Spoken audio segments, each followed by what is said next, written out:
Welcome to Farm Your Daily, a field forward podcast. I'm your host, David Geiger. Today on Farm Your Daily, we look at innovation in the soil space during a tough farm economy. Gaji Balakaneshan, CEO of Midwestern BioAg, joins us.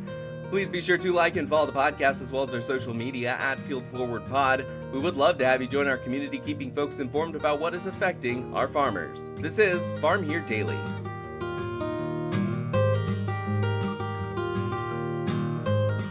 And joining me on Farm Here Daily, we're going to take a look at innovation in soil health and how you can manage crop nutrition. Gaji Balakaneshan is joining us. He is the CEO of Midwestern BioAg. Gaji, thank you so much for taking your time to join us on Farm Your Daily today. And first off, let's just talk about what Midwestern BioAg is. Can you give a brief description of what you guys are all about? Absolutely. Thanks for having me on, David. So Midwestern BioAg has been around for about 42 years. And has worked with tens of thousands of growers across the upper Midwest and the greater U.S., figuring out how to just farm more efficiently. And so our calling card was always soil health. And I would say that this company has always known how to increase soil health on any given farm. And really at its core, though, this company was always about just innovation and how to just bring tools to farmers that could help them achieve their goals. And so I'd say that in general, this company has never been for the farmers who are kind of happy where they're at and like how things are right now. We're about making change and redefining what's possible. So for us, it's the farms who know that their problems or they've seen things kind of go backwards or lack of progress at some point in time. And they want to know how to do something differently because the existing status quo just isn't working anymore. Or the ones who really want to push the top end, right? Both different sides of the same coin. So how do you get more efficient and maybe reduce your costs? Maybe how do you just push for top end yield and get the most production out of your farm? You said Midwest soil health is definitely very keyed into local areas. Is there a specific area of expertise you guys have in the Midwest on soil topics and soil health issues? I think it's pretty general. So for us, it's really about how do you define a system that can really drive that change on any given farm. So we have a set of rules that we kind of follow, agronomic rules. And, these are both for row crop farms. These are farms using manure. They could be using cover crops or not. They could be conventional tillage or reduced tillage. They're just different ways to farm, and there are different ways to improve any given farm. So we're kind of generalists that way, but focused on how do you really impact the farm through soil. It's a pretty hot topic at the moment because we are seeing a time of difficult farm economy, and a big part of that is input costs at the moment. How do you work with regenerative agriculture and soil health when we do have this type of difficult times upon us? Yeah, that's a great question, David. So what we've always seen is that the point of soil health is to get to a more profitable farm. So I think that may be something that's lost in the current conversation where, everybody's hearing about cover crops and it's an expense, right? And, maybe moving to no-till, you save a little bit of money potentially. But if somebody is advising you to improve the soil health of your farm and it's not resulting in a net benefit for profitability, it's probably not the right advice. For us, we've always seen you get more efficient in your fertilizer usage. I think the general metric we have is that any given farm can probably get to a 20% reduction in their inputs. And there are other benefits that come along with that. So if you're creating soil health, you should have a healthier crop. You have a more balanced soil, you feed your crops better, they tend to be healthier. And if they're healthier crops, you tend to need less in the way of pesticides. So really, it should be a more profitable system. But it really comes down to the advice you're getting and how do you really implement that so you actually realize those benefits. You said 20%. Where did you guys get that number? What did you look into for that? So that's just the historical benchmark versus industry averages. So granted, a lot of farmers could actually be fairly efficient with their current applications, and that's not exactly going to be something you can reduce another 20% from. But over the decades, that's kind of the benchmark we've always seen, that most farms on average, if you look at the average application for NPK, you can generally realize that sort of efficiency. And it's partly because if you're really cultivating that soil health, what happens is that you tend to see better uptake of the nutrients you're applying from your plant. And so I think it's something that gets lost in the conversation here is that some of the application rates that we talk about as an industry are building in a lack of efficiency from modern farming practices. So if you can sort of roll that back and improve that soil health, what you can realize is better uptake. And so you just have to apply less fertilizer than you did before. And that's a pretty common story we've heard over the decades.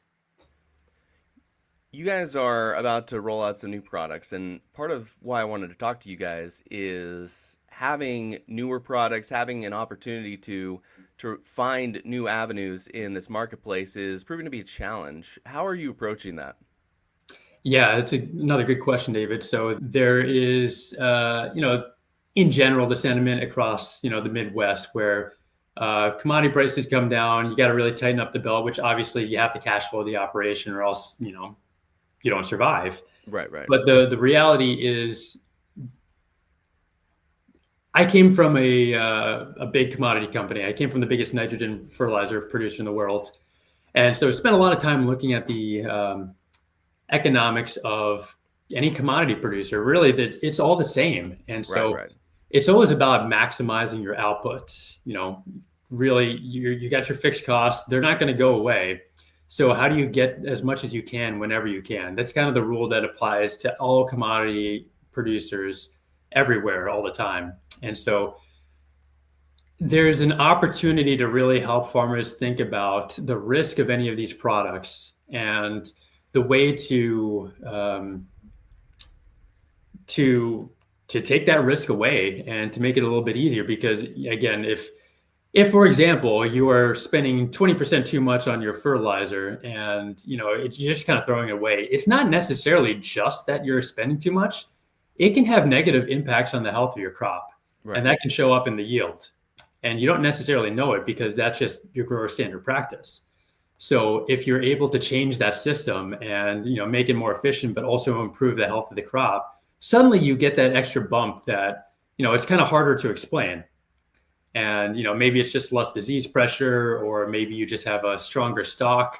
And this past year was a great example, right? There were so many farmers who had to combine early at really high moisture contents just because the crop was going to fall over in the field. And we've seen, plenty of cases where those sort of anecdotes, which don't happen every year, but they happen often enough that it ends up making a big difference over the cycle and even on a year-to-year basis. And so I'd sort of challenge the idea that you really want to cut back all of these things in a down year. Sometimes you actually don't. It's kind of the opposite of what might make the most economic sense. The reality is that the best way to help make changes on farm is to bring a farmer a tool they can utilize right now. And so some of the bigger practice changes, again, the cover cropping, the reduced tillage that we've talked about. For us, our historical approach has always been on premium dry fertilizer blends. Those are good tools, but they're not tools that every farmer is ready to adopt right away. They just don't maybe fit the way that they currently farm. So it's really important to bring a solution that a farmer can utilize right now and say, yeah, I can try that. And I don't have to buy new equipment to make this happen, or this doesn't risk me slowing down and not getting all my acres covered for, planting or harvest or what have you, right? So bringing a solution that somebody can use right now is just part of the business. The industry has evolved over the decades to really focus on efficiencies. And if you're slowing somebody down, right, that's not very efficient. And, maybe you can get to a better point overall, but it doesn't work right now, right? It's a tough year. So we have to bring tools to the farmers that they can use right now. Let's talk about those tools right now. You guys mentioned pretty recently that there is a first in its kind category of innovation going on over there at Midwestern BioAg. What is that? Yeah, so we actually have a few different things that are really kind of only in category sort of products. And our top one that we're really focused on right now is BioGel, which is it's a great product we came up with a few years ago. We've used it on hundreds of farms across trials from the northern plains down through Missouri, kind of across the middle third of the country.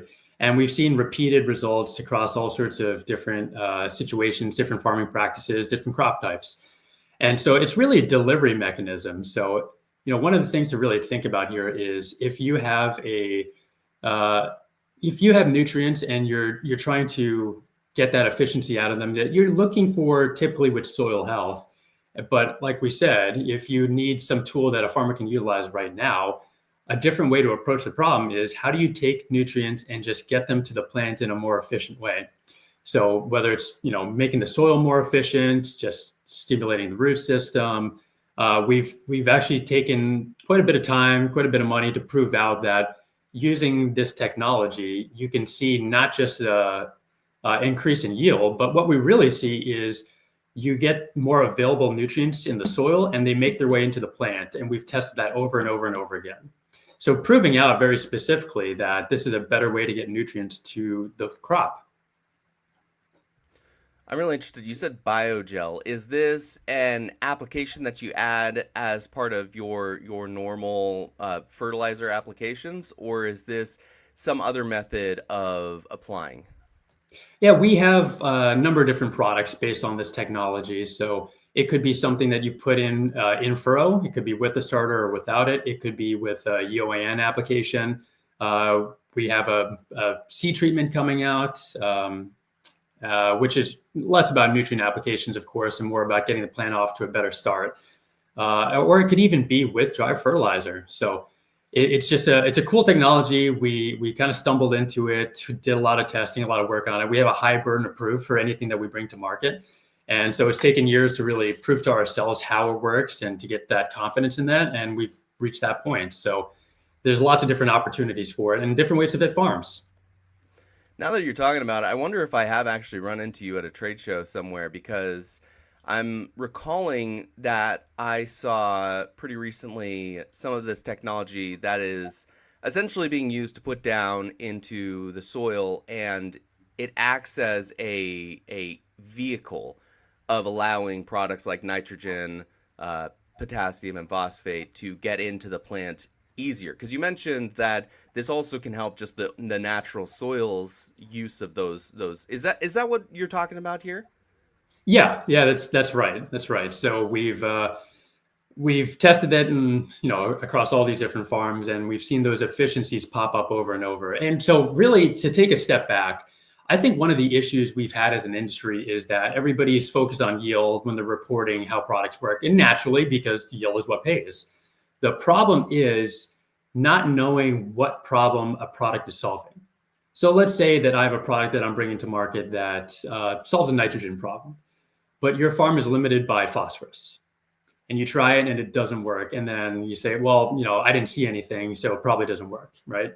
And then, farmers talk, there's just a lot of noise that ends up happening when people just give a product a try and something happens to somebody and maybe not somebody else. And it's just kind of confusing. So we've really wanted to be targeted with all of our efforts to prove out that it's not just about the yield, it's how do you get there? And so interesting observations, particularly with this, this biogel technology, we were really targeting a lot of nitrogen applications. And what we found over and over again across the Midwest and really the Corn Belt is so many farms aren't limited by nitrogen the way the farmers thought. They're limited by potassium. And so, yeah, by going down this route and proving out, what is happening, it's helped us understand better what are we trying to solve for. Because it's not necessarily that, every farmer is just, naive to what's going on. A lot of them do know, but it's not something that's brought up all the time. Most of the conversations I have don't end up hearing what the known yield limiting factor is. And it can change year to year, right? It could easily be sunlight or it could be rain, right? Those are yield limiting factors too. But it comes down to what scenario are you really farming for? Are you farming for average? Or are you farming for the best? And then, the devil ends up being in the details a little bit here. But what we've seen overall, though, is that there are certain approaches you can take to really maximize the result or your chances of success across the cycle. Going back to the start of the conversation, I brought up the concept that soil health is very based on keying into local areas, and there are thousands of different soil types. It can be really difficult for a farmer to hear, what's going on and hear about a new product and say that can apply on my farm. Do you guys have processes or systems in place to allow a farmer to just try it on 10 acres or so, see if there's any meaningful impact of products like what you have? Absolutely. I mean, really, the way we try to approach any innovation, any product opportunity is by being as specific as possible as when it works and when it doesn't work. So, for example, there's a product that we use in Iowa that we've had out there for 40 years that is really targeted at higher CEC soils. You have higher CECs, maybe higher organic matter. Really, anyone who's using manure, that's a prime example of when they should use a product. And, if it's sandy soils, probably not the right fit. We have another product that's kind of the exact opposite of that. And we've spent a lot of time really digging into not just the soil types. A fun new area that we've been digging into is seed genetics. So, everybody knows there's some racehorse hybrids, there's the workhorse hybrids. I think there's probably an emerging area here for really managing the fertility practices better for using with any given genetic set. And I'll give you an example. There was a alfalfa breeding company years ago that stumbled into our company at some point and wanted to use our approach on their research plots. And what they ended up finding was that there is one genetic variety that did really poorly on a conventional fertility program, but it was by far the best in our plot. And they ended up realizing that over time that it's just the genetics respond to different systems. And it's another variable that farmers have to manage as they're kind of switching what they're doing.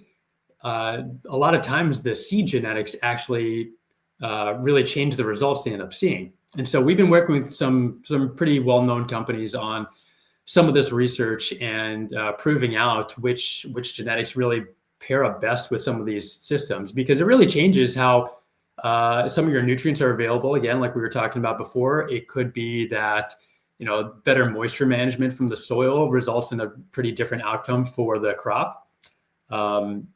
But there's just a lot of different kind of variables out there that we're starting to track and really wanting to be as prescriptive as possible with farmers, because that's kind of at the core of who we are. We're really an agronomy company first and foremost, and a holistic agronomy company at that. So you can't really just change one thing in isolation, even though, that's kind of the scientific way to do things. That's not really how life works. That's not how farming really works.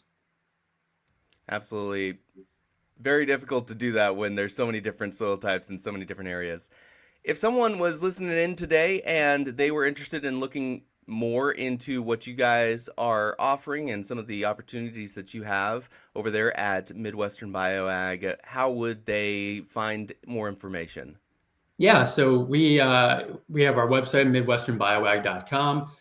We have a number of channel partners across the country and actively looking for more. So if you have your trusted agronomist, your seed dealer, your retailer, your co-op, and you want to take a look at some product, really we want to partner with them and help bring the products to market through them, because that's the relationship you already have. We want to work with them to empower them to make the right recommendation for you and get the right fit on your farm. And we have a number of events we're going to have in the next 3 to 4 months, really a channel partner kickoff event, a great opportunity to bring those trusted advisors in to hear about the products and learn about them. And we'll have another event where we get to talk about all the data that we've been collecting over the years and really proving out all these points through, hard data. So yeah, there's a number of different ways, and we expect to be more and more prevalent and less of as one person told me, one of the best kept secrets in ag, which is a terrible thing to hear about as a CEO. You don't want to be a secret. Don't want to be a secret, over there at Midwestern BioAg, offering a new variety of products that are dealing in innovation and soil health. Gaji Balakaneshan is the CEO over there. Thank you so much, Gaji, for joining us on Farm Your Daily. Thank you for having me on, David. Appreciate it. This is Farm Your Daily, a Field Forward podcast. Thank you so much for listening. Again, in order to continue to produce this type of local content, we would love to have you join our community. So please follow the podcast as well as our social media channels at Field Forward Pod. You can also find me on social media at Geiger Reports. Again, I am your host, David Geiger, and I'll be back again tomorrow, everybody.